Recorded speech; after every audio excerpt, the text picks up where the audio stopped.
ایک گاؤں میں ایک بوڑھا کسان رہتا تھا جس کے پاس ایک خوبصورت اور مضبوط گھوڑا تھا۔ ایک دن وہ گھوڑا کہیں غائب ہو گیا۔ گاؤں والے کسان کے پاس آئے اور افسوس کرتے ہوئے کہنے لگے، بڑا دکھ ہوا کہ تمہارا قیمتی گھوڑا غائب ہے۔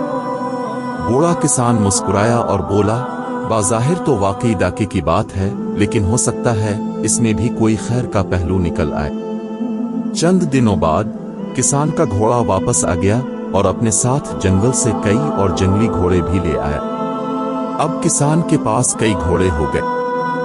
گاؤں والے پھر آئے اور حیرت سے بولے، خوش قسمت ہیں آپ کے اپنے گھوڑے کے ساتھ ساتھ اور گھوڑے بھی مل گئے ہیں۔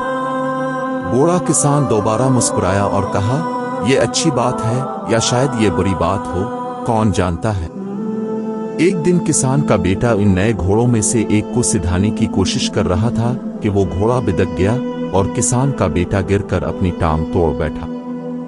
گاؤں والے پھر آئے اور افسوس کرتے ہوئے کہنے لگے، بڑے دکھ کی بات ہے، تمہارے بیٹے کی ٹانگ ٹوٹ گئی۔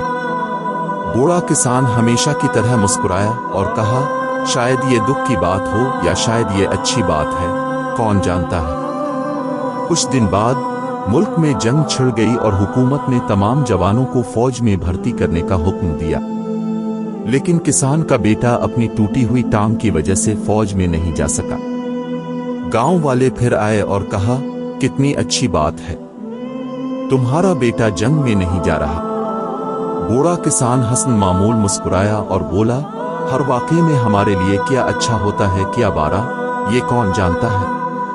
لیکن زندگی میں واقعات کا فوری نتیجہ ہمیشہ واضح نہیں ہوتا۔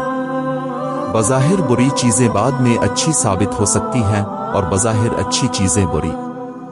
لہٰذا زندگی کے اتار چڑھاؤ کو قبول کرتے ہوئے صبر اور تحمل سے کام لینا چاہیے، کیونکہ وقت کے ساتھ ہی واقعات کی حقیقت واضح ہوتی ہے۔ یہ سبق معاشرتی طور پر بھی اہم ہے، کیونکہ یہ افراد کو مشکلات میں حوصلہ مند رہنے اور دوسروں کو بھی اس رویے کی تلقین کرنے کا درس دیتا ہے۔